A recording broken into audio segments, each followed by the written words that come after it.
ሰላም ቤተሰብ እንዴት ናችሁ? ደህና ናችሁ ወይ? እኔ ደህና ነኝ፣ እግዚአብሔር ይመስገን።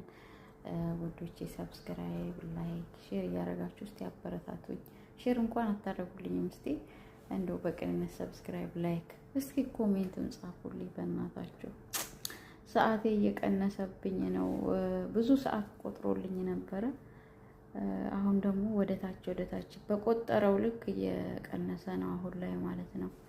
በእርግጥ ሰዓት ሞልቶልኛል፣ ግን ሞኔታይዝ አላረኩትም ማለት ነው ስለማላቅ እና እስቲ የምታውቁም አስረዱኝ። አንድ ቪዲዮ ሰርቻለሁ፣ ግን ምንም አልታየልኝም አንደኛውም ማለት ነው። እና በዚህ አጋጣሚ ቪዲዮ ልሰራ የመጣሁት እችን አጭር ቪዲዮ እንደኔ መዳማችሁ ቤት እየዋለች እንቅፋት የምትሆናችሁ ልጆች እስቲ አለው በሉኝ።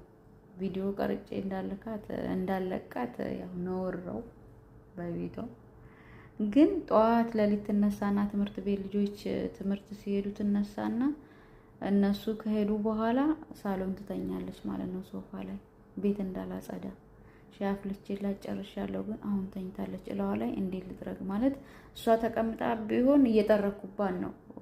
በእኛ ሀገር ነውረው፣ ግን ምንም ማድረግ አልችልም። ምንም ልታቅልኝ ስላልቻለች እሷው ተቀምጣ ጠርግ ነበር ማለት ነው ብሳቀቅም። አሁን ደግሞ የጀመረችው ለጥ ፎቅም እንዳልወጣ ያኔ ከክፍል ያልወጡ ሰውየው ክፍል ያለ አንድ ልጅ ክፍል አለች። አንድ ክፍል ብቻ ነው ላይ የተለቀቀልኝ። ለሱ ብዬ ደረጃ ከመውጣ ይሄንን ጨርሼ ወር ነው መውጣ ነበረ በፊት ማለት ነው። ያኔ ቁጭ በምትል ሰዓት አሁን ይሄው ለጥ ምን ላድርግ? ልቀስቅሳት ወይስ ስለዋ ላይ ላንኳኳ? እስቲ መላ መፍትሄ ስጡኝ። የምሬን ነው ውድ ቤተሰቦቼ። እና ግራ ተጋብቻለሁኝ።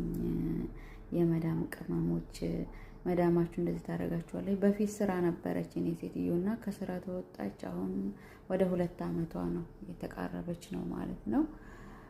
እና በፊት ስራ በምትሄድበት ሰዓት ግልግል ነበራል። ይሄ ስራ ቢበዛም ቢያንስም እንደገና ደግሞ አምናም ደግሞ ምንም አይልም ነበር። እንደዚህ ታች አትተኛም ነበረ። በየጊዜው በቃ ጸባይ እየተቀያየረ ነው የሚመጣ። በእርግጥ ጨቅጫቃ አይደለችም፣ ግን ከባድ ነው እውነት። ጨቅጫቃ ብትሆን ስትናገራችሁ እናንተም ያለውን ስህተት ትናገራላችሁ በዛ ምክንያት ማለት ነው። ግን አትናገረኝም፣ መናገር እራሱ አልችልም። ለምን እንደዚህ ታደርጊያለሽ ብዬ ብንጣላ በደንብ ነግራታለሁ ልክ ልኳን። ግን እቺ አትጣላም፣ አይጣሉኝም፣ አይጨቃጨቁኝም። ግን ደግሞ ስራ ላይ ያዝጉኝ